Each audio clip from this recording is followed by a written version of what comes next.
The world's most powerful storm this year is moving closer to Jamaica. Hurricane Melissa is now a Category 5 storm.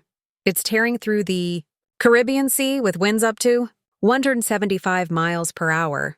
That's 282 kilometers per hour. Forecasters say it could be the strongest hurricane ever to hit Jamaica.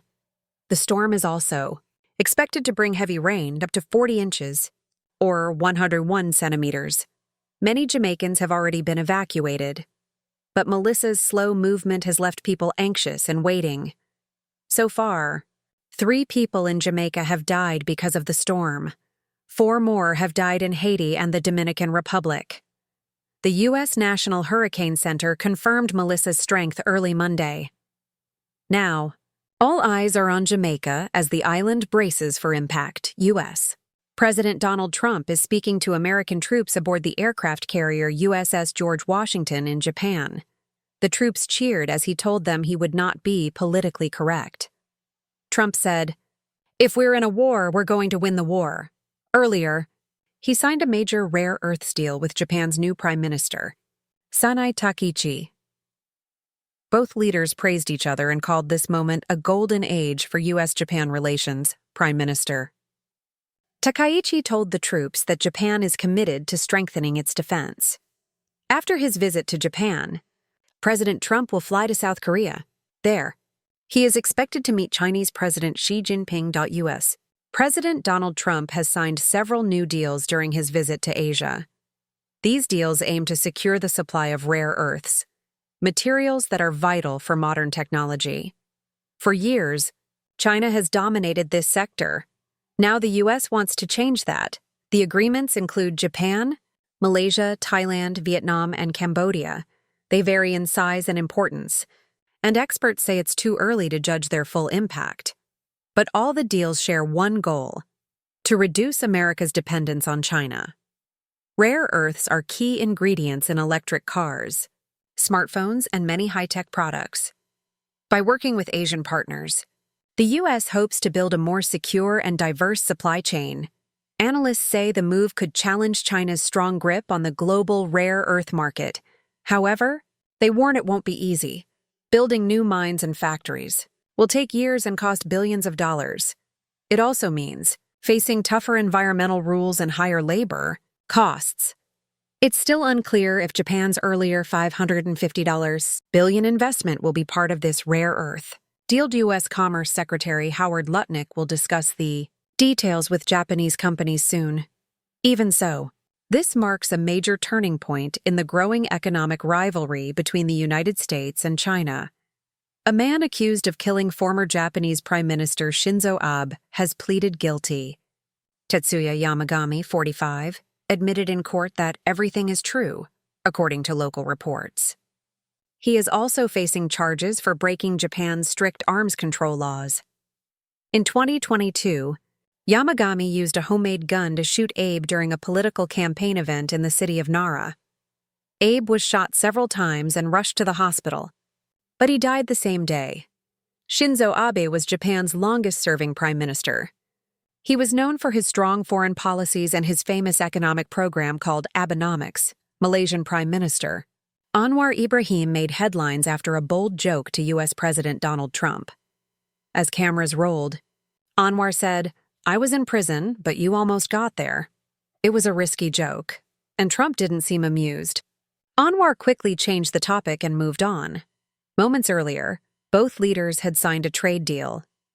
The agreement lowers U.S. tariffs on Malaysian exports from 24% to 19%. Details are still unclear, but Malaysia welcomes any move that prevents higher tariffs.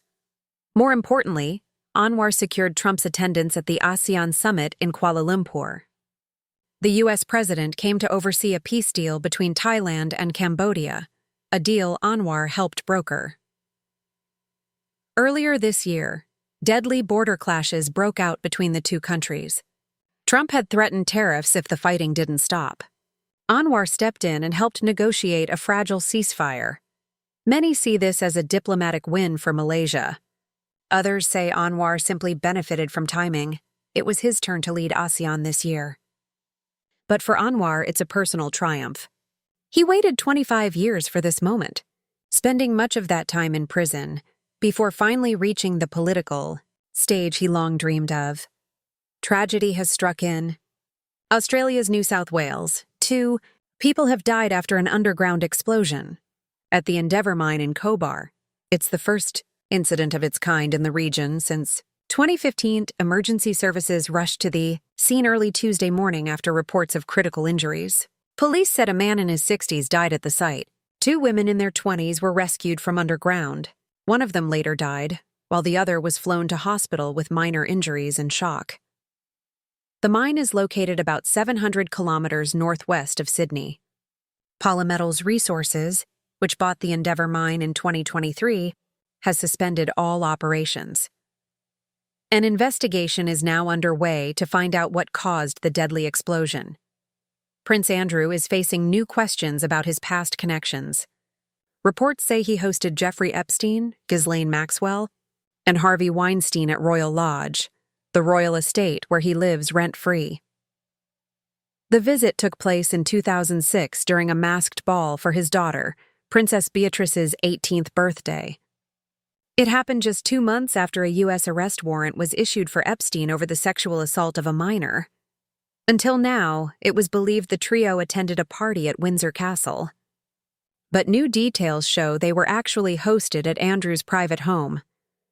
Prince Andrew is already under growing scrutiny over his ties to Epstein and his living arrangements. So far, he has not responded to requests for comment.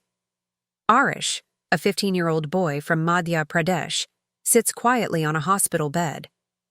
Dark glasses cover his injured left eye. Last week, a homemade firecracker exploded near his face. The blast damaged his cornea and took away the vision in one eye. Doctors performed emergency surgery, but they say only time will tell how much sight he can recover. Arish does not go to school.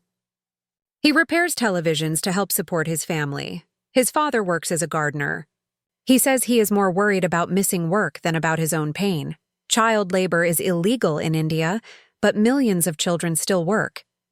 The law allows children over 14 to work only in non-hazardous jobs. Arish is not alone. Hundreds of children and young adults across northern India have suffered eye injuries this Diwali. Most of them were using the same dangerous homemade devices, known as carbide guns. Hidden inside a lab in northwest London, 3 black robotic hands rest on a workbench. They move slowly, fingers and thumbs opening and closing with lifelike precision. No claws, no pincers, just human-like joints in all the right places. "We're not trying to build the Terminator," jokes Rich Walker, the director of Shadow Robot, the company behind them. With his glasses, long hair, and calm smile, Walker looks more like a modern-day hippie than a tech genius. But he's passionate about his mission. He explains that his goal isn't to replace people, but to help them, to build a robot that makes your life easier, he says. A general-purpose servant that can help around the home, do the housework, and support daily life. Behind this innovation lies a greater purpose, to tackle one of the UK's biggest challenges, the growing crisis in social care. A Dutch Olympic volleyball player has been denied a visa to enter Australia. Steven van de Velde, 31, was due to compete at the Beach Volleyball World Championships in Adelaide next month. In 2016, van de Velde pleaded guilty to raping a 12-year-old British girl. He was 21 at the time and received a 4-year prison sentence. The crime happened in 2014, after he met the girl on Facebook and traveled from Amsterdam to Milton Keynes to assault her in her home. South Australia's Attorney General, Kaya Maher, recently urged the federal government to deny van de Velde's visa. He said the player's crimes were utterly abhorrent. The Australian government has now confirmed that van de Velde will not be allowed to enter the country. A Dutch Olympic volleyball player has been denied a visa to enter Australia. Steven van de Velde, 31, was due to compete at the Beach Volleyball World Championships in Adelaide next month. In 2016, van de Velde pleaded guilty to raping a 12-year-old British girl. He was 21 at the time and received a 4-year prison sentence. The crime happened in 2014, after he met the girl on Facebook and traveled from Amsterdam to Milton Keynes to assault her in her home. South Australia's Attorney General, Kaya Maher, recently urged the federal government to deny Van de Velde's visa. He said the player's crimes were utterly abhorrent. The Australian government has now confirmed that Van de Velde will not be allowed to enter the country.